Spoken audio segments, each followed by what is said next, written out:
Добро вечер. Недела 20 часот, време за емисија во Центар на YouTube. Јас сум Васко Ефто, почитувани гледачи, вие сте на вистинското место. Зошто? Бидејќи онете 50-55 минути и вие и јас имаме право да знаеме вистината. После скоро 2,5 месеци, со ваква најава, добро вечер Македонија, каде и да си, ова емисијата во Центар на YouTube. Планиравме на 15 септември, нели ви најавив дека како имаме прифаќање од страна Бранко Царенковски, ќе почнеме ова нова YouTube сезона 2024-2025 година со интервју со Бранко Царенковски, го поканивме, не добивме никаков одговор. Подоцна планира 22-29 септември, меѓутоа монтажерот заедно со ќерката, односно сопругата која е монтажер нова емисија во Центар, беа на Хипо Олимпијада во Асиси во Италија. 40 деца кои се најдобри по англиски јазик од цел свет, значи влезе во една таква група, што беше огромен успех за нас. И од тие причини, дури на 6 октомври ова година, ќе стартуваме со новата сезона 2024-2025 година. Завршија зимниците, заврши Олимпијадата, почна Лигата на шампионите, значи сите работи и сите услови се исполнети и сега можеме да почнеме со новата сезона на емисијата во Центар. Прв гостин е Сем Вакнин. Прв па слушам за Сем Вакнин тамо некаде средината на 90-тите години. Тоа на економска полемика или полемика на економски прашања помеѓу Сем Вакнин и Никола Груевски. Никола Груевски тогаш не е ни министер во владата на Лјупчо Георгиевски, мислам дека е советник во општина Центар. Комуницират, полемизират, тоа мислам дека подоцна беше преточено во една книга помеѓу Сем Вакнин и Никола Груевски. И дел на таа полемика помеѓу Вакнин и Груевски не беше понудена да објавиме во неделникот Пулс. Тогаш бев некој фактор во неделникот Пулс. Ние тоа го одбивме и таа беше објавена во она економско издание на весникот Нова Македонија, Економија и пари од страна на Ерол Резалов. Така Никола Груевски ја почнува својата кампања или својата економска, политичка кариера која завршува до премиер на македонската влада. Сем Вакнин сме снимале некаде десетина интервјуа, се знаеме повеќе од 30 години. Го користев или го искористив Сем Вакнин тамо некаде 2006-2007 година, тогаш барем десетина кафе пиење имавме со Сем Вакнин, бидејќи им беше многу важно да сватам во што се состои мокта на Никола Груевски и колку би можел да владе Никола Груевски, бидејќи победи доста во наводници неочекувано на изборите 2006 година. Сите му прогнозира брз крах на политичката кариера. Јас тогаш излегов со одредена теза, тоа се двете забраните емисии Премиер 1 и Премиер 2, дека Никола Груевски ќе влада најмалку 8 години, владееше 10 години, тоа беше големо изненадување за македонската јавност. Во тие кафе пиења Сем Вакнин кажа една работа која подоцна се покажа како точна, дека двата најдобри менаџери или личности со најдобри менаџерски карактеристики во Република Македонија се Свето Јаневски или поранешниот генерален директор на Скопска пивара и Никола Груевски. Дека Никола Груевски може да биде поразен само ако политиката се стави или се смести на некој хоризонтално рамниште, а не како вертикала. Се додека политиката се практицира од страна Никола Груевски како вертикала, тој ја дава командата, сите под него ја спроведува таа команда и ја проточува одредена владина или политика на ВМРО-ДПМН, тој не може да биде поразен. Во оној момент, кога политиката ќе биде сведена на хоризонтална линија, да мора да прави болни компромиси со опозиција, со владини, коалициони партнери, така натаму, дека тоа ќе биде почетокот на крајот на Никола Груевски. Така и се случи после шарената револуција, кога почнува да расте опозицијата, кога тој мора да прави отстапки кон опозицијата, кога владини коалициони партнери, бидејќи почнува да расте опозицијата, почнува да поставаат барање пред Никола Груевски, пред ВМРО-ДПМН, тоа беше почетокот на крајот на Никола Груевски. Сем Вакнин е професор психологија, професор по економија, има работено и живеено и во Средна Европа, и во Унгарија, и во Русија, Руската Федерација, сега е тука во Република Македонија. Едно интервју кое е завршило на еден бурен начин, но погледнете го интервјуто и после 32-33 минути повторно ќе се слушнеме. Добро вечер, Сем Вакнин.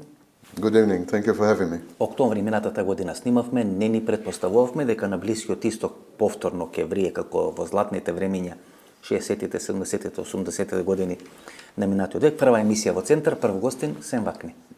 Како сте? Фала многу. Thank you for having me. Сем, вие сте домазет македонски, не научевте македонски. Вие како ви официрите на ЕНА, 40 години тука и не научија македонски, пак мораме да ве преведуваме. I don't have place here, too much information. Да ве титлуваме, да ве правиме. И како да ве најавиме? Ние ве запознахме како економски експерт.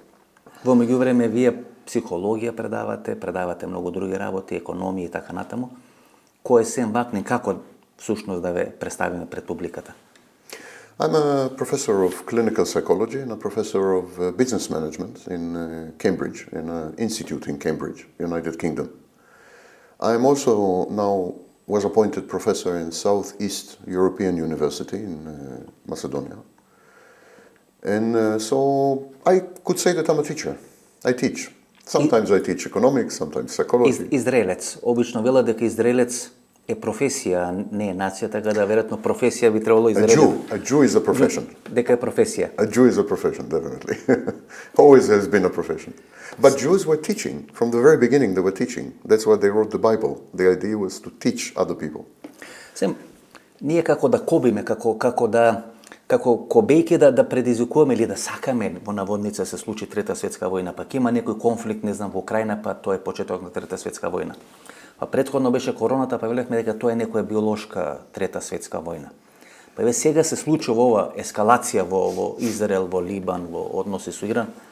И повторно велиме тоа е Трета светска или предвечерие дека тоа може да ескалира во Трета светска војна. I don't believe that. Every time there is a transition from one superpower to another superpower, and it happened many times in history, every time there is such a transition, there are wars in the periphery where the two powers meet. There are wars, friction. So, for example, when after the Second World War, the only superpower was United States, and then USSR became superpower. So you had wars. You had wars in Cuba almost. You had wars in Berlin. You had wars in Middle East. You had wars in... War, conflict, is a way for one superpower to decline and another superpower to rise. The superpower that is rising now is Eurasia, not China. Eurasia. That's China and Russia combined. China and Russia are enemies, of course. They've always been enemies. But Russia cannot afford to be an enemy of China. Russia is a satellite of China. Вие сте живееле во Русија, имате работено во Неколку Русија. пати. Неколку пати. Ајде пред да дојме на Израел, на Либан, на Иран, чисто едно прашање или неколку прашања да ги поставам на тема Русија. Вела дека руските граѓани, односно советските граѓани кои останаа да живеат во Руската Федерација, кој Русија функционира како класична централизирана држава, а ние не рекуваме нели Руска Федерација, дека гласаат за таа политичка фигура, не политичка партија, туку за таа политичка фигура која им гарантира дека тие се и понатаму велесила или суперсила и дека една од причините зашто Путин влегол во војната во Украина дека Западот еден извесен временски период не им гарантираше или не ги третираше русите и Руската Федерација како велесила и како суперсила. Преку војната во Украина тие сакаа да покажат дека се повторно некоја велесила или суперсила. Russia is divided. So first of all, you're right. I've lived in Russia in 97, 98, when in Yeltsin time, and then I lived in Russia now until 2000, until the war started. I was professor in a university in Russia, so I know Russia well. Moscow, South Russia. I lived in Krasnodar, Rostov, and so on. Russia is divided, I think, in three groups basically. There is the super nationalists. These people want to rebuild the empire. They regard Russia as an empire, and they want to rebuild the empire. They want to conquer Ukraine. They want to conquer Kazakhstan. Next target is Kazakhstan, not Moldova. They want to reconquer and reestablish and reconstitute the USSR. That's one group. Second group are oligarchs, capitalists, people who want to make money, want to live well, want to travel, have yachts, beautiful women, and so on. This is the second group. Most of them are men. Not all of them, but vast majority are men. Their interest is actually to continue to collaborate with the West, to have access to Western capital markets, Western consumer goods. They love the West. They go to the West all the time, to London especially, but not only. So this is the second group. The third group are the villagers, Seliacite. When I say villagers, I don't mean just people who live in village. I mean the mental state of being a peasant, mental state of being a villager. These are the people who admire Stalin. Stalin is a big name in Russia. He's very loved. Admire Stalin and consequently admire Putin because Putin admires Stalin. So these are the three groups. Now the oligarchs are very unhappy and have been very unhappy with Putin for a very long time. But oligarchs lost the power. They had a clash with Putin about 20 years ago, and they lost the power. What Putin did cleverly He did what Hitler did. He created parallel state. There is army and this Putin's army, 1 million people. There is secret services, but there is Putin's secret services. The Department 6, for example, Department 2 in FSB belong to Putin, directly under his control. Тоа се вели или се нарекува заробена држава. Hijacked. He hijacked the state. Ние го имавме во Македонија, го имаме и во Турција. Ердоган на тој начин мокната турска армија стави под контрола со паралелен систем во рамките на армијата. Hitler did this. This is Hitler model. Тоа е тој модел. It's this model. Hitler had the army, the Reichswehr, but also had SS. Што ќе ни е државата која нема партијата, нели? Таа е една парафраза на реченицата на Бранко Цренковски, што ќе ни е партијата која нема државата, тука е значи обрато што ќе ни е државата која нема мокта или партијата или паралелната држава преку која ние владееме. Yes. The leader is trying to make everyone happy.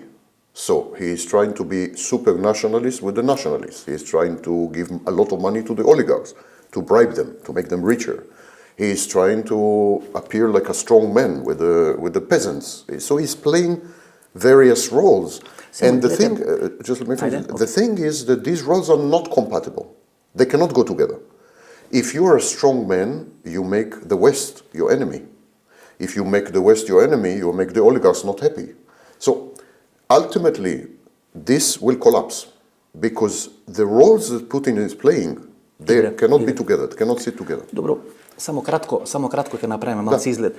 Дали сега во Америка битката ќе биде да дојде на власт одредена структура која ќе направи иста таква некоја паралелна држава, паралелни служби, паралелна армија, паралелни политички структури?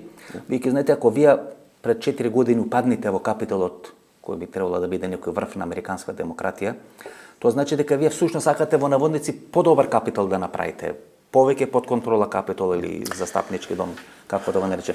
Значи, тој конфликт помеѓу новиот светски поредок и стариот кој треба да биде урнет, значи со некои примеси на авторитарност, со некои примеси на мешавина на пари и некакви комунистички форми на владење. In America you don't need parallel state. America was constructed as a parallel state.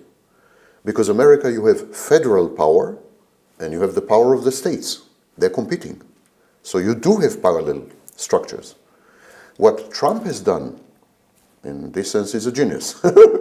What he has done, he has usurped, he has used the power of the states against the power of the federal government. He is attacking the federal government from the states, from the basis of the states. And the states are the parallel power of Donald Trump. Because Тоа што ни се случи во СФР Југославија, тоа што се случи во Советскиот сојуз. Exactly. America is a confederation, yes. Јелцин и да речеме Горбачов конфликтот што беше на крајот на So you see in America, for example, Georgia, the state of Georgia, is compromising the federal elections, undermining it. They made a new rule now that everything has to be counted by hand, so that they don't complete the elections on time, so that Trump can try another coup, you know? So the states and California is helping Kamala Harris. California is helping Kamala Harris. So we are beginning to see coalitions of states from the state level undermining and destroying the federal government. Гледате, тие авторитарни типови на лидери, во наводници авторитарни, тие сакаат власта, ги сакаат парите, сакаат контрола на одредени институции. Авторитарен не значи по дефиниција комунистички, тука авторитарен ја сака власта во некоја сурова, сирова форма во која таа функционира. Кина, Русија, Иран, Америка, Унгарија, Турција, Србија, повремено Македонија, Израел. Ја дури мислам дека ова што сега се случува во Израел е вовед во една финална кампања на изборите во Соединетите Американски држави. Мислам, јавна тајна дека Џо Бајден и структурата на демократите, како што има еден полиберален дел кој е про-палестински настроен, кој не е за овие израелски, еврејски напади, агресија и така натаму, и кои гласат за Камала Харис, кои всушност не би гласале за Бајден, веќе смета дека имаат отклонето малку таа полиберална политика во однос на Палестина. И сега со Доналд Трамп, значи ова што го прави Нетањаху, кој два пати во изминатите 7 или 8 години доаѓа во Америка на покана на републиканците, односно на покана на Доналд Трамп, а не се среќава со првите или челните луѓе на демократите, покажуваат некоја наклонето. Се вратам на основното прашање. Тоа е новиот светски поредок кој го чекат маса на луѓе, вклучително и во Македонија, после изборите на 5 ноември? The New World Order, as you call it, was a failed attempt by the United States, which started in 1946 with Bretton Woods, IMF, World Bank, and so on, continued with the formation of the European Union, and ultimately, after USSR collapsed, America tried to take over the world order and to restructure it according to American interests. That move, which lasted 50 years, failed, completely failed. And it completely failed for two reasons, I think. Reason number one, the values, vrednosti, the values of America were not accepted globally. They were rejected. Transgender, same-sex marriage, and all these things were rejected by the global population. So America failed in terms of values. They regarded America as decadent. They regarded America as Sodom and Gomorrah, you know. That was point number one. Point number two, democracy did not work as a system for the simple people. Democracy created elites with a lot of money, elites with a lot of power, but the simple people, their situation became worse, not better with time. For example, in America, for 30 years, there was no raise in salaries. The salaries remained the same for 30 years. Мораме да дополнам. Не создава само демократијата богати луѓе. Демократијата создава услови да се дебатира за богатството на тие луѓе. Богати луѓе создаваат и авторитарните, комунистичките системи, и овие системи во Иран, во Саудиска Арабија, но таму нема доволно демократија населението да разговара за богатството на тие луѓе преку медиуми, преку телевизии. Туку тоа го кажуваат во некои потесни кругови, и секогаш во тие потесни кругови ќе имате еден или двајца соработници на службите кои ќе јават и овие луѓе ќе бидат санкционирани, ставени во затвор. Така што богатството не е иманентно да се создава само во такви системи како американски, создава било каде во светот. Тамо може да се дебатира, нели? Тоа е предноста на демократија. But that's precisely the problem. If you cannot say anything, you're not allowed to say anything. And if you speak, you're put in prison. Да. You know the rules of the game. These are the rules of the game. Путин е побогат од било кој американски, Путин е побогат од било кој американски председател. Yes, but in democracy they are deceiving you. In democracy they are telling you, you can talk, feel free to talk. Така е. Go on Vasco Eftov and attack the rich people. But there is no impact. Zero impact. The rich get richer, the powerful get more powerful.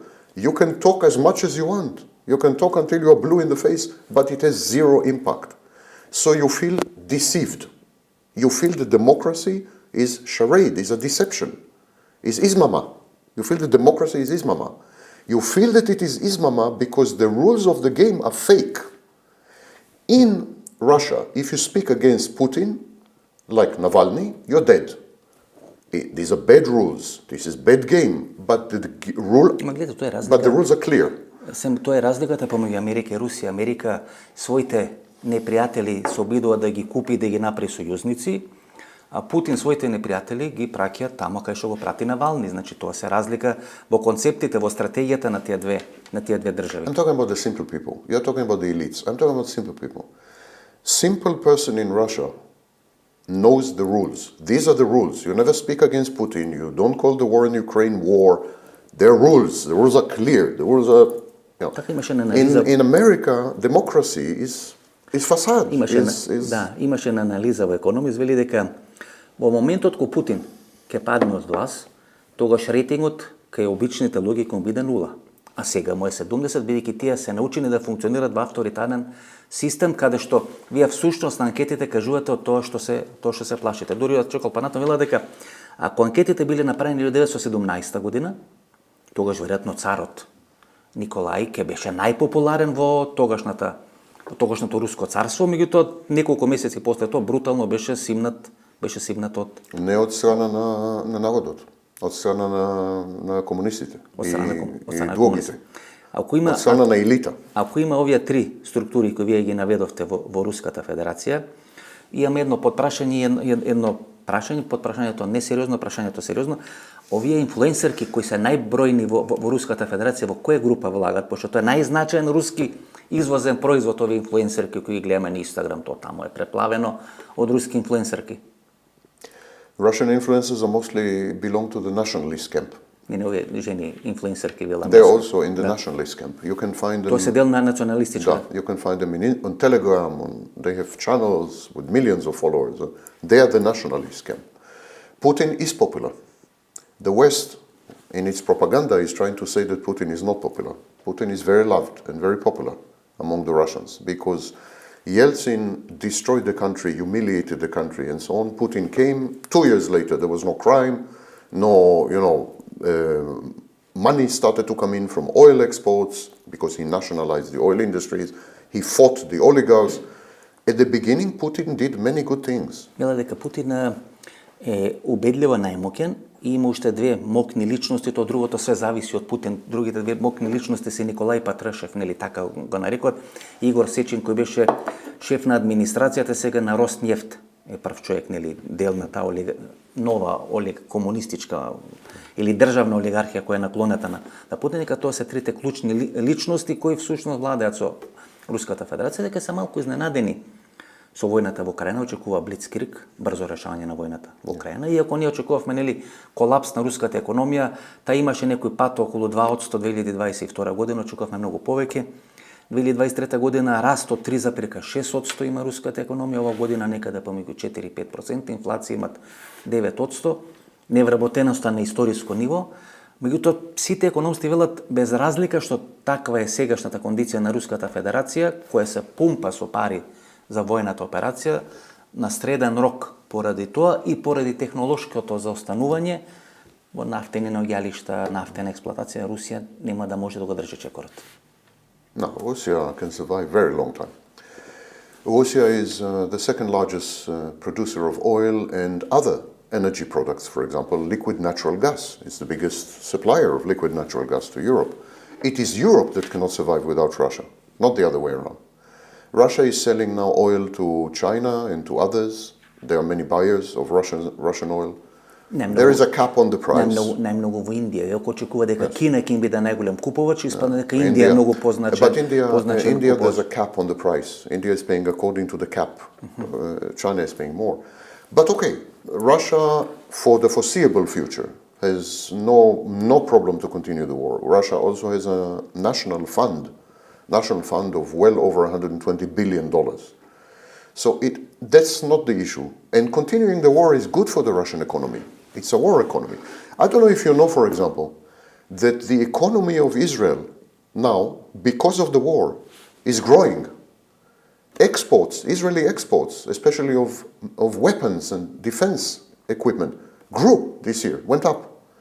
And unemployment is at an all-time low. War is good for the Israeli economy. War is good for Russian economy. War was very good for American economy after the Great Depression. Тоа беше добар и за некои држави на Јужна Америка и Првата и Втората светска војна. Дел од тие држави, Аргентина, например, излегол ко сериозни економски. War is stimulus. War is stimulus for the economy. War is stimulus for the economy. Кратко, уште едно прашање пред да дојме до Израел. Стана Македонија колонија на Унгарија, вие сте живееле во Будимпешта, живееле во Унгарија, односно во Маѓарска. Беше минатата недела Виктор Орбан, како Тито на времето со бродот Галеп или со синиот воз, што ги посетуваше овие движење на неврзаните или земји на неврзаните. Орбан си ја посети колонијата во Македонија. Имаше пред 2 месеци, 3 месеци еден текст дека дел од тие средства кои се или најголем дел од тие средства кои се дадени во Македонија стана одбор за кинески кредити, кои се одобрени на 3 банки, 3 кинески банки имаат одобрено на Унгарија, Унгарија ги има дадено во Република Македонија. Стана ли Македонија унгарска колонија? Вие го знаете менталитетот на Унгарија, сте живееле тамо. I also know Orban and so on. It's what Orban is trying to do. He is trying to revolutionize the nature and the character of the European Union, especially now that he is in the presidency. He's trying to change the European Union. He's trying to make the European Union a bridge between East and West, not a part of the West. This was the original character of Europe. Europe was always a bridge between East and West. Only after the Second World War, the United States physically took over Europe, conquered Europe. But before the Second World War, Europe was collaborating with Japan, with China, with Russia, this was Europe. And he's trying to take it back to that period so that Europe, for example, can be an intermediator between America and Russia, between China and America. It will have a role of a bridge. That's not necessarily a stupid idea. I think it's a very interesting idea and very beneficial to European Union. I think the fact that European Union became unilaterally identified with America. Мислите дека Орбан може тој процес да го покрени, дека може да биде носител на тој процес, бидејќи Depends what coalition he can build. Бидејќи Тито беше во едно сосема друго време, за Тито сепак стоеше Велика Британија, стратегијата на Черчил, стратегијата на Британското кралство и тие. Но тоа е еден процес кога колониализмот умираше во светот, 50-тите, 60-тите години, во Африка, во Азија, во таа јужна хемисфера, што се вели. И тогаш наместо тие држави да завршат во прератките на Советскиот сојуз, беше измислено движењето на неврзаните. Сега Орбан во една друга геополитичка констелација се обидува тоа да го направи. Ако не Унгарија, тогаш Европа повторно да ја претвори како мост помеѓу истокот, помеѓу западот. Овие три банки кои ги даваат парите, тоа се Кинеската банка за развој, експорт-импорт банката на Кина и унгарската филијала на банката на Кина, плюс оваа технологија на Huawei, па тој трет мобилен оператор што треба во Македонија преку Унгарија ќе биде дел на кинеска технологија, така да тоа се сериозно. Плюс тоа станува збор за она железничка пруга која Тина ќе треба да стигне до Будимпешта. The Chinese involvement is not necessarily a Hungarian thing. China has the initiative, the Belt and Road Initiative. And China targeted the Balkans long before Hungary. China started with Greece, with the ports in Greece. Yes. So China is viewing the Balkans as a critical region. It tried in Greece, it tried in Serbia. Останува само Македонија. And now Macedonia. So this is part of long-term Chinese approach in Africa also, in South America. Па две промени на власта во Македонија имавме поради замешателство или не замешателство на Кина. И промената 2017 година, една од причините е Кина, кинеската пруга, кинеските патишта и така натаму. И втората промена која е 2024 година, исто така веројатно поради Кина. Домашната задача во наводници која доби македонската влада од Помпео, тогаш државен секретар за минување со Соединетите американски држави, да не дозволи овие лажни профили што се нарекува да ја водат државата или политиката во државата, да нема кинески инвестиции, да не зависиме од руското интернет влијание во Република Македонија. Тоа бе три домашни задачи. Бидејќи владата не исполни ниту една од тие три домашни задачи, колапс се случи на изборите на 8 мај. Но Кина стравот од Кина е клучен. I understand, but I think it's a serious mistake. I think it's a serious mistake of Macedonia. I think the global process is a decoupling of Europe from America. Why do you think Brexit happens? Brexit happened because the United Kingdom is a colony of America. And when the United Kingdom realized that the European Union is drifting away. Па ни самите руси не веруваат во Брекзит многу. Односно не веруваат ни самите руси во БРИКС или во некои такви работи не веруваат. Еве гледате сега Велика Британија, ние го снеме интервјуто во четврток. Вчера имаше средба на британскиот премиер, новиот британски премиер Урсула фон дер Лајен, значи најтопла средба после Брекзитот. Така што сега и анкетите во Велика Британија покажуваат дека мнозинството британци жалат поради таа одлука за Брекзит. People are not decision makers. You keep talking about people like they have any role. They don't have role. Elites decide, not people. Democracy is a lie for the people to be quiet. It is elites that decide. The elites in the United Kingdom decided that if they have to choose between Europe and America, they're choosing America. And then there was Brexit. But let me finish, please, because I was in the middle of some idea. So there is a decoupling between Europe and America. Europe is drifting apart from America. And so the natural partner of Europe is Russia, not America. Europe is a border with Russia, not with America. And then through Russia, the natural partner of Europe is China, not America. America now is the major trade partner of Europe. It buys most of Europe's exports and imports a lot, but this is temporary condition because America too is reorienting. America is reorienting from Europe to the Pacific. So America will go to the Pacific and Europe will go to the Pacific and they will be broken. Trump understands this. Trump understands this. That's why Trump is saying, I'm finished with NATO. I'm finished with the European Union. I'm finished with this. That's why Trump is imposing isolationism on America and regards China as the main threat and the enemy. Двете светски войни. So wait a minute. So when you ask me about Macedonia, just a second. Двете светски войни не се водат за Австралия, за Аргентина или за Америка, или не знам за Кина. Двете светски войни се водат за Европа. Кој има контролата на Европа? Знаете, the two world wars were 100 years ago. Трамп тоа го разбрал и он вели, ние не сакам да инвестирам во НАТО, но тогаш не сака да инвестира ни во Јапонија, бидејќи врз база на тоа што е направено или структурата на НАТО направена е НАТО на Пацификот, бидејќи тоа е проблемот клучен на Кина. Сега имаше воена вежба кај што учествуваат десетина сојузници, Австралија, Нов Зеланд, мислам Јапонија, така Филипините. Значи, кој треба да покаже во тоа Јужно Кинеско море на Пацификот одредена контрола или можна за спротивставување? Europe is not relevant anymore. Мислите? The two world wars were 100 years ago. Добре, Европа е стара, остарува, Европа веќе долго време нема некој economic power. Пронајдоци, меѓутоа Европа е сепак некој пазар 400-500 милиони. Why would the market What market has to do with military? I don't understand. Добро, зошто некој би се откажало на таков пазар? Од пола милиарда. What's the connection? Повеќе од пола милиарда. What's the connection? America? Пола милиарда луѓе. But what's the connection? I don't understand what you're talking about. Течен газ, оружје. Yes, but what's the connection? Се она што беше неопходно после the market continues санкциите regardless. кон Русија, американците го направи. You're confusing military situation, geopolitical considerations with market considerations. Добро. China is still the greatest trading partner of the United States. Зашто сем тој тип на уредување ве поприфатливо, да речем, гледате Трамп, па Русија нема да пропадне, па Кина е ваква, па Европа е небитна, па американците нема што да... Because that's reality? Зашто? Па не гледаме дека тоа нешто баш реално, знаете. I see that way. I'm the interviewee, not you. Добро, јас ве прашувам, гледате на Велика Британија кој излезе пред 5 или 6 години, сега жали, сака да се врати во Европска унија. Гледате која мобилизација се направи во Франција, Лепен да не победи. Која мобилизација се прави во Германија против овие алтернатива на Германија која победува во Источна Германија кај што е доминантно руското влијание, Дрезден, групата на Путин и така натаму. Значи цел свет се мобилизира, ви имате поинако мислење, окей, затоа ве покани во емисија да може да го докажете тоа мислење.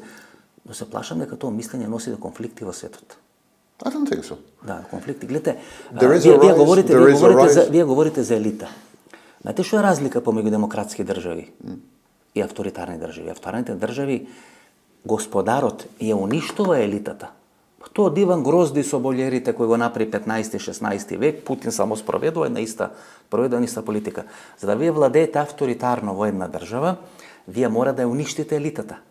А во демократските држави елитата на 4 или 8 години вас ве менува благодарејќи на медиуми, контрола на јавно мислење, така натаму и така. Тоа се разлика од авторитарни и демократски држави. Вас ви се поприфатливи авторитарните, колку што можам да видам. Мене ми се демократските, признам. When I analyze geopolitical situations, I have no preferences. I have no values. My opinion doesn't matter. Reality matters. And when I look at reality, China is the next superpower. Russia is the satellite of China. Do you want to be on the winning side or do you want to be on the losing side? That's the only question that matters. Before the war started in Israel, Israel was becoming much more friendly with China, much more friendly with Russia than with America. Мислите дека бидејќи една земја да биде суперсила, таа треба не само војнички, не само економски, туку и културолошки да се наметне, да прифатите одредени вредности, начин на живот. Мислите дека во 21-22 век ние ќе прифатиме Конфуција? кинескиот начин на функционирање. Па I гледате, think Кина станува сила од кога прави микс Денг Сјаопинг, не е важно дали е мачката бела или сине или црна, важно е да лови глувци, тие направи еден стравичен микс на комунизам, значи на суров комунизам и на суров либерален капитализам. Што ќе рече дека и кинезите самите сваќаат дека мора да се прилагодуваат и да прифаќаат дел од тој неуспешен запад за да може да бидат економски ефикасни, бидејќи ако нема либерален или било каков капитализам, не можете вие да бидете економски ефикасни. Комунизмот покажа дека не може да создава вредности, дека не може да создава конкурентност, дека не може да создава пари и профити. Ако тоа го немате, вие не може да напредојте. Vasco, this is an interview. You need to let the other person speak. Нема потреба се No, but you don't let the other person speak. I'm sorry. Јас ве прашам, нели? No, you are talking 90% of the time. That's not an interview, that's monologue. Еве ќе проверите, ќе дека вие поише зборите. No, Ако no, тоа е you суштина. are not okay. Суштината, господине Сем Вакнин, Суштината е дека this is monologue. You want to talk. I'm very delighted to hear your view because you're an interesting person. But why did you invite me? еве продолжите. Okay, thank you very much. Да. Please respect your guest. Да, Let your guest Да speak. продолжите. Okay. Еве слободно. Okay. Рекоте дека се доктор по психологија, така? А?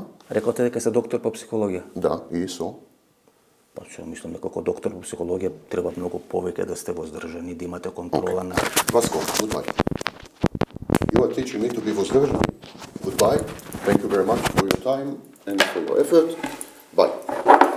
Lily, we're leaving. You talk to other people this way. Do you understand? Authoritarian, you're authoritarian.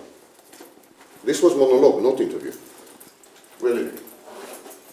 Come. Thank you for the coffee. Постојано ме прашувате што има во овие две чаши кои се пред мене. Во едното има кафе без шекер, бидејќи пием кафе без шекер, односно горчиво кафе, и во второто има сок од лимета. Пијам сок од лимета, половина литро, односно половина шише вода и сок од лимета. Што ќе рече кисело и помалку благо и горчливо. Таков е животот. Сега еден голем дел од публиката ќе ми рече браво, успеа со своите тези и ставови да покажеш доминација во однос на Сем Вакнин, другите пола или помалку од пола ќе речат па требаше да го оставиш да збори.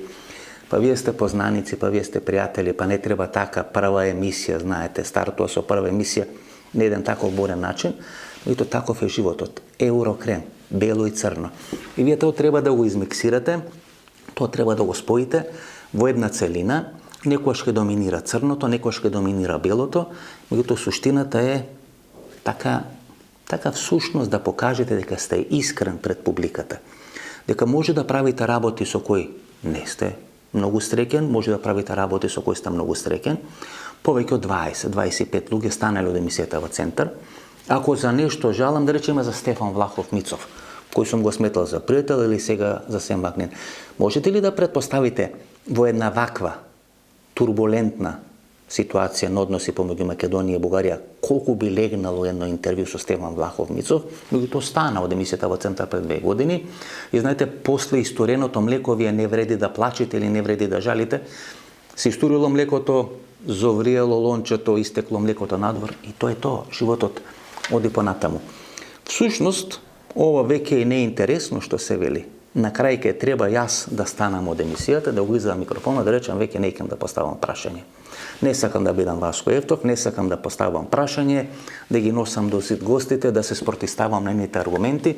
Лете во Република Македонија, тамо некаде на 1500-2000 километри на Блискиот исток се води сериозна војна, се водат сериозни војни операции кои може да прераснат до Трета светска војна.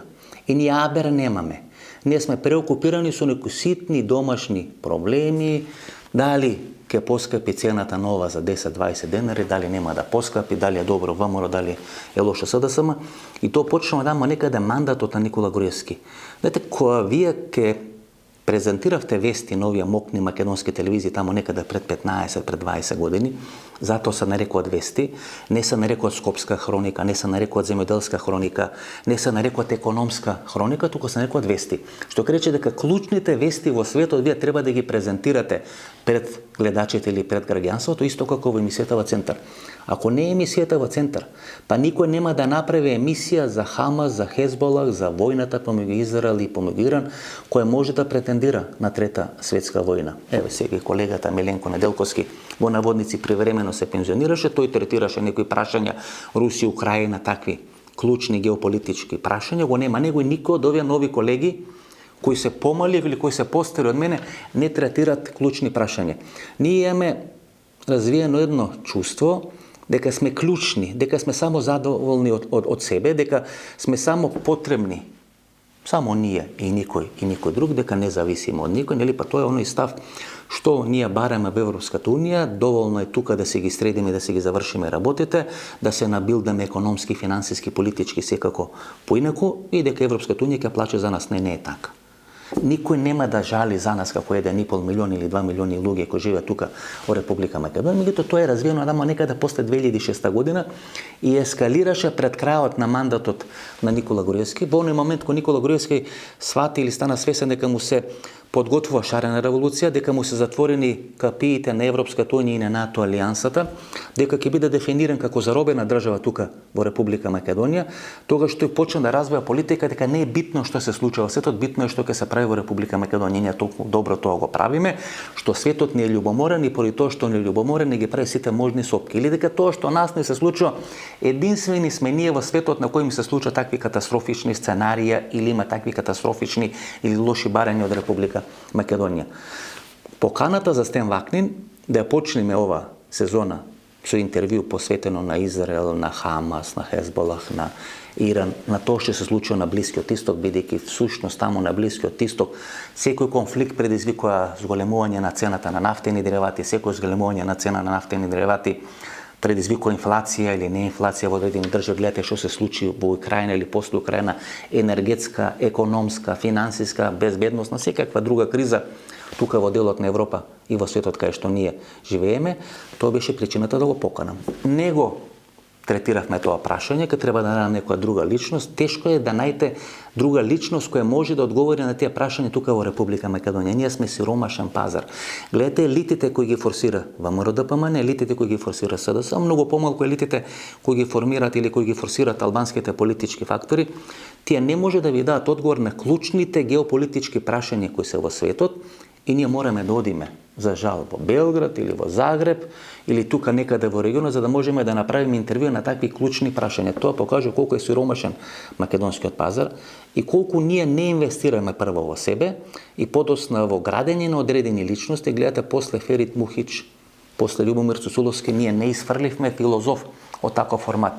После Љубомир Фрчковски не изфрливме таков формат од правниот факултет. После Таки Фити или Михаил Петковски или Трајко Слаевски не изфрливме таков формат од економскиот факултет.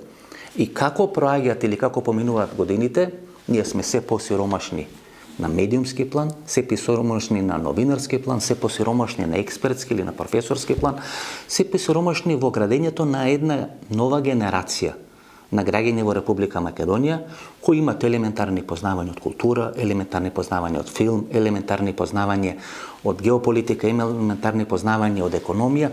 И тогаш вие не можете нив да им пласирате ништо. Нив ги интересира турски серии, нив ништо друго не ги интересира. Оние стари британски хумористични серии кои сега би им ги имитувале на македонските граѓани, тие нема да ги гледат бидејќи им се неинтересни, бидејќи не располагаат со минимум знаење од клучните работи во култура, во спорт, во политика, во геополитика и така натаму и така натаму. Тоа беше суштината зашто беше поканен Стен Вакнин, стана, си замина, што би рекле србите, отишо си, а сарму пробо ниси.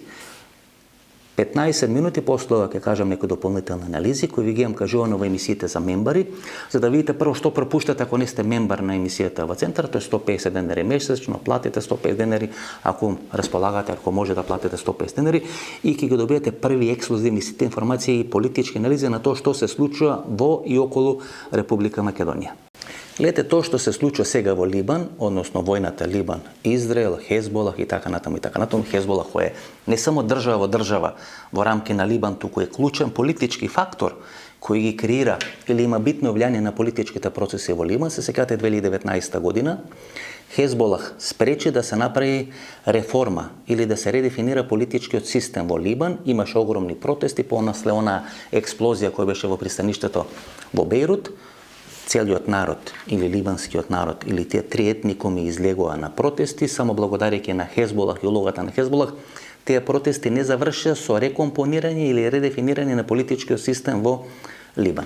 Либан кој е клучна држава на тој шиитски мост, кој почнува тамо некаде од Средоземно море, завршува тамо доле некаде на Црвеното море, и на тој пат се Либан, Сирија, Ирак како доминантна шиитска држава и Иран, и тука всушност русите настојува да имат контрола на тој шиитски Берлински зид и на тој начин да спречат било каков друг нафтовод, дали од Катар, дали од Емиратите, дали од Саудиска Арабија, да може да биде изграден и да стигне до пристаништата или до портите на Западна Европа. Источна Европа, подоцна Западна Европа. Уште 2006 година и Израел и Хезболах се подготвуваат за оваа војна. Ако се сеќавате 2006 година, Израел имаше пирова победа или победа на мускули, кога за прв пат светот и посебно Блискиот Исток се соочија со силата на Хезболах. Оружје, стационирани во подруми, одредени подземни тунели, исти такви подземни тунели какви што користеше Хамас минатата година. Минатата година, 7 октомври, кога израелската држава се соочува со колапс. 1200 убиени, 200 или повеќе од 200 киднапирани. Архитектот на нападот на Хамас во Газа се уште не е пронеден, се уште не е процесуиран. Израел се подготвува од 2006 година не за конфликт со Хамас. Хамас беше изненадувањето, туку со Хезболах. Хезболах беше секогаш опција Б на Иран или на ајатоласите во Иран, бидејќи со помош на Хезболах и натрупаното оружје секогаш можеше од зад грб да се нападне Израел. Гледате како Иран, официјалната иранската политика ги нарекува ционистичкиот режим во Израел, што ќе рече дека тие би биле стрекни кога ќе го нема или кога ќе исчезне тој ционистички режим. Исто и официјален Израел ги споредува иранските структури со Хамас и со Хезболах, а лидерите на Хамас и Хезболах во изминатите 12 месеци беа елиминирани. Ово што е на Хезболах 27 септември, значи пред некаде 2 недели, што ќе рече, ако вие ги испоредите или ги ставите во знак нееднаквост Иран како финансиер и Хамас и Хезболах, тоа значи дека се заканувате дека може да извршите таква операција кај што е дел на ајатоласите, дел на тој политички крем или таа политичка номенклатура на Иран ќе биде елиминирана, како што беше првиот човек на иранската револуционерна гарда, тоа е некаде јануари 2020 година со напад на дронови во периферијата или не периферијата на Багдад беше елиминиран. Тој заедно со Али Хамнеј беа двете клучни личности во структурата на Иран. Сега Израел всушност ќе треба да заврши одредена работа од која ќе бидат задоволни и другите арапски држави, бидејќи Иран како носител на таа шиитска структура, имате сунитска структура кај што клучна држава е Саудиска Арабија, тие се стрекни поради обезглавувањето на Хезболах, бидејќи Хезболах на некој начин со помош на Јемен, со помош на хутите, беше закана и за Саудиска Арабија и за сите овие сунитски арапски држави. Овој удар кој му се случува сега на Хезболах, можеби нема да ги реши на трајна основа проблемите на Израел, а тоа е враќање на тоа израелско или еврејско население во северен Израел, прекинување на секаква можна арапска или исламистичка закана за постојањето на израелската држава, бидејќи секогаш вие ако ќе уништите една милитантна структура или една терористичка организација, ви се јава друга, уште порадикална терористичка организација, па Амал, Фатах, беа уништени, па дојде, гледате тоа што се случува Хамас со Газа, па тие се уништени, па дојде Хезболах, па Хезболах ќе биде уништен, ќе дојде некоја исламска револуционерна гарда и така натаму, без разлика на името кое ќе биде направено. Така што Израел може нема да ги реши своите клучни стратешки проблеми, меѓутоа ќе биде обезглавен Хезболах. Никогаш повеќе Хезболах нема да биде таква сила. Истото тоа и се случи на државата Египет после војната 1967 година. После поразот во војната 1967 година никош Египет не беше регионална мокна сила, него врати приматот, значи него врати рейтингот, него врати имиджот. И тоа е суштината која сега се случува на Блискиот Исток. Тоа се случува на 30 дена пред изборите во Соединетите американски држави и тоа ќе има битно влијание на изборите во Соединетите американски држави. Знаете, од што ќе зависи победникот? Тоа ќе имаме вонредна политичка анализа, ако сте мембери ќе може да погледнете таа вонредна политичка анализа. Победата на Камала Харис на изборите во Америка, ако се случи, нема да биде толку пораз на Доналд Трамп, колку што ќе биде пораз на таа аристократија, во наводници, во структурите на Демократската партија. Бидејќи после Джими Картер, 3 семејства владеат, освен плюс Ненси Пелоси, значи 3 семејства владеат со работењето на Демократската партија. Тоа е Џо Бајден, тоа е семејството Клинтон и тоа е семејството Обама. Ако не беше Камала Харис, Мишел Обама ќе можеше да биде против кандидат на Доналд Трамп. А ако биде поразена Камала Харис нови избори, тогаш на изборите за 4 години, тамо од 2028 година, ноември 2008 година, би можел да трча пријателска трка Мишел Обама. Нешто слично се случуваше во Македонија 2006 година. Тогаш политичка партија формираше Тито Петкоски, партија имаше Љупчо Ѓорѓевски. И беше прашањето дали Љупчо Ѓорѓевски повеќе ќе и наштети на ВМРО ДПМН во споредба со Тито Петкоски или колку Тито Петкоски ќе наштети на СДСМ. Нешто слично ќе се случи сега во Америка. Дали републиканците кои не го сакаат Трамп ќе му наштетат повеќе на Трамп во споредба со ова аристократијата на Демократската партија која би наштетала на Камала Харис. Во зависност од тоа кој ќе има поголемо влијание во сопствениот контингент, дали овие кои не го сакаат Трамп или овие кои се незадоволни од Камала Харис, ќе зависи победникот на изборите во Соединетите американски држави. Бенџамин Биби Нетањаху е наклонет кон Доналд Трамп. 2 пати доаѓа во Америка изминалите 7-8 години, 2 пати не е примен од лидерството на Демократската партија и во двата случаи демократите беа начело на Соединетите американски држави. Радикализација на ситуацијата на Блискиот Исток ги изголемува шансите на Доналд Трамп да победи на изборите на 5 ноември. И тоа е ребусот кој сега ќе се решава. Во зависност од решавањето на тој ребус, ние ќе влеземе или нема да влеземе, ако не во Трета светска војна, тогаш во еден многу сериозен регионален конфликт. И еве, не сакајќи, ова прва емисија е некаков микс на вонредна политичка анализа, не интервју. Значи имате и интервју и плюс вонредна политичка анализа. Во изминатите 2,5 месеци, додека правев пауза со регуларната емисија во Центар, знаете сега ќе имаме интервјуа секој недела во 22 часот и политички анализи секој вторник 22 часот и 30 минути. Овие емисии кои се недела 22 часот се бесплатни сите гледачи. Овие емисии кои се анализи во вторник 22:30 се со претплата месечно од 150 денари. Имавме една вонредна политичка анализа со работен наслов Струмичките побратими. Мислејќи на струмичкиот клан близок до СДСМ и мислејќи на одредени струмички влијања врз функционирањето на Христијан Мицкоски на ВМРО ДПМН.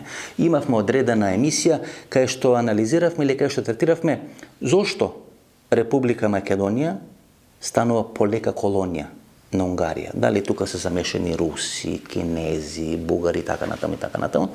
За на крај да тоа има одреден заклучок дека 2, 3, 4 мокни клана, бизнис, политички клани во Република Македонија се борат за превласт ем на политичката сцена, меѓутоа и за политичко и за животно преживување. Бидејќи знаете во Република Македонија кога вие ќе паднете од власт, вие не паѓате од власт, туку сте кандидат да бидете испратени на топол оброк 3 пати на ден. И сега поштоат мноштво на анализи дека Виктор Орбан спроведува одредена руска политика, бидејќи русите или кинезите му наредиле, бидејќи со помош на Русија и на Кина тој тука инклинира во овој дел на Балканскиот полуостров, вклучително и во Република Македонија, која полека станува класична унгарска колонија.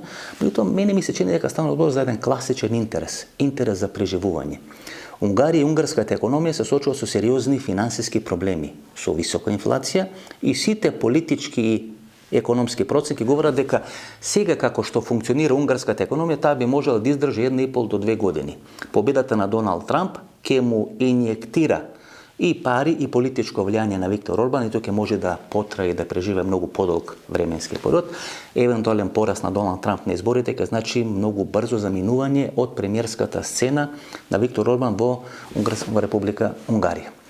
Тој капитал близок до Виктор Орбан, тие олигарси блиски до Виктор Орбан, а тука веројатно треба да го третираме и Никола Груевски, ќе се сооча со дилемата каде после Виктор Орбан, каде би го пласирале капиталот. Во Словачка, во Чешка, во овие држави кои се членки на Европската унија, тоа ќе оди малку потешко. Александар Вучич и така самиот се наоѓа на крајот на една фаза на неговото владење. Тој де факто има прифатено признавање на Косово, но тоа и го нема соопштено на српската јавност, така што останува Република Македонија. Сите овие бизниси кои се најавени, железничка пруга, автопатишта, трет мобилен оператор, тоа значи дека унгарската олигархија полека сака да го сели својот капитал во Република Македонија, не само да го оплоди, затоа е клучно кој ќе биде гувернер на Народната банка 2025 година, иако многумина типуваат на Зоран Ставлевски, мене ми се чини дека и актуелната министерка за финансии Гордана Кочовска има шанса да биде гувернер на Народната банка, треба да се види дали ги исполнува условите, доволно години работење во банкарскиот, финансискиот сектор, доволно години работење во Министерството за финансии. Но таа унгарска олигархија сега бара во наводници резервна татковина, да не речам резервна економија, каде што ќе може да го пласираат својот капитал, каде што ќе може да бидат сигурни и каде што ќе може тој капитал да им обезбеди и политичко, и финансиско, и секакво друго ем живење, ем владење. На крајот на денот, Никола Груевски сигурно мечта да се врати во Република Македонија. Сигурно Никола Груевски има одредени очекувања, да не речам барања, од Христијан Мицкоски. Кога некаде пред 2 години Христијан Мицкоски беше зрел за политички промени, тогаш Никола Груевски не се активираше, иако минатата година беше спроведена или имаше обид за спроведување на одредена операција кај Стево Пендаровски, тогаш председател на Република Македонија, таму беше и македонскиот премиер, лидерите на ДУИ, односно целиот крем на тогашната владина коалиција СДСМ и ДУИ, каде што се расправаше за можно враќање Никола Груевски назад во Република Македонија. Враќањето на Никола Груевски назад во Република Македонија ќе значеше подолба на ВМРО-ДПМН на 2 дела. Па дури имаше една нарачана анкета во Фокус, каде што се мереше рейтингот на ВМРО-ДПМН под контрола на Христијан Мицкоски и ВМРО-ДПМН под контрола на Никола Груевски. Таа операција ја руши Зоран Заев преку своите логистики во судскиот систем во Република Македонија, бидејќи враќање на Никола Груевски значи политичка елиминација на таа струмичка комбинација Зоран Заев и Христијан Мицкоски. Значи, Зоран Заев, за да може да има влијание или да може да се пазари со Христијан Мицкоски, Никола Груевски треба да биде надвор од Република Македонија. Враќање на Никола Груевски значи елиминација на Зоран Заев и во тој триаголник вие всушност треба да ги видите расплетите и заплетите на политичката ситуација тука во Република Македонија. Но во еден момент, кога е све веќе подготвено, Никола Груевски не дава зелено светло за враќање во Република Македонија. Тоа го бара Виктор Орбан, го бара некој друг, не знам, но Никола Груевски тогаш не учествува во процес на рушење на Христијан Мицкоски. Предпоставам дека тогаш е направен одреден пазар и тој пазар ќе видиме кои ќе бидат бенефитите за Мицкоски и за Груевски. Мицкоски останува на чело на ВМРО-ДПМН, Груевски останува во Унгарија на топол гулаш 3 пати на ден, меѓутоа знаете за 6 за 12 месеци во престрет на локални и на предвремени парламентарни избори ќе видиме како бил дилот на структурите на Мицкоски и структурите на Никола Груевски. И третиот фактор кој ќе биде клучен, односно уште 2 фактори кои ќе бидат клучни тука за политичките разврски во Република Македонија, одвојување на Македонија од Албанија кој се случи минатата недела.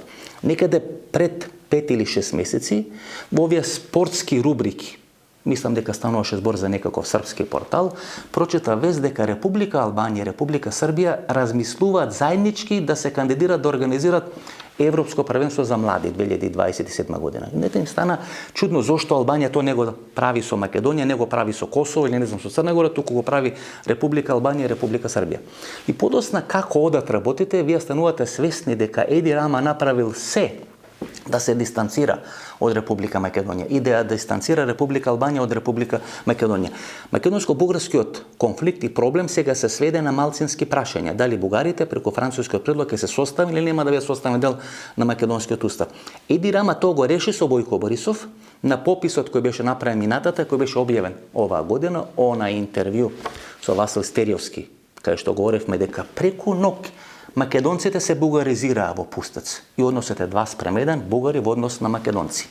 Бојко Борисов минатата недела во изјавата со која го оправдува раздвојувањето на Албанија од Република Македонија рече дека Албанија си ги заврши своите малцински обврски и дека прифати постојање на бугарско малцинство на територијата на Албанија. Одеднаш Еди Рама, кој 2016-2017 година ви се појавува како патриарх на Тиранската платформа, не сака да учествува во политичките процеси разврски во Република Македонија, се адаптира, се става под маса Тиранската платформа и Албин Курти и Приштинската платформа учествуваат во политичките разврски во Македонија, го измолкнуваат Арбен Таравари од шпилот на ДУИ и на СДСМ, го промовираат во председателски кандидат и тоа е почетокот на крај на таа идеја за заедничка предизборна коалиција на Таравари, на ДУИ и на СДСМ.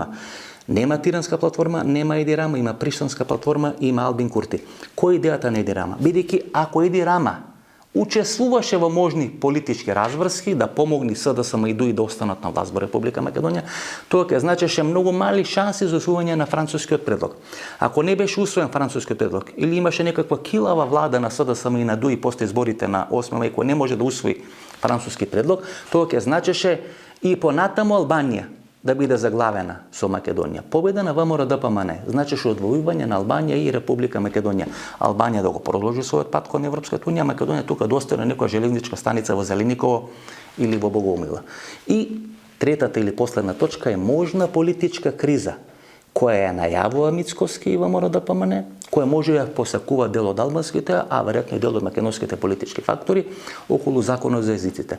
Неусвојување, односно прогласување за неуставен на законот за езиците, тоа ќе анализираме во вторник или наредниот вторник во вонредна политичка анализа, значи политичка криза во Република Македонија. Таа политичка криза може да заврши сите албански партии да се надвор од институциите, тогаш СДСМ на мала врата да влезе во некаква коалиција, односно струмичките побратими да направат некоја преодна коалиција која ќе го спаси и Мицкоски, ќе го спаси и Зоран Заев или структурите на Зоран Заев за неодање на тополов оброк 3 пати на ден.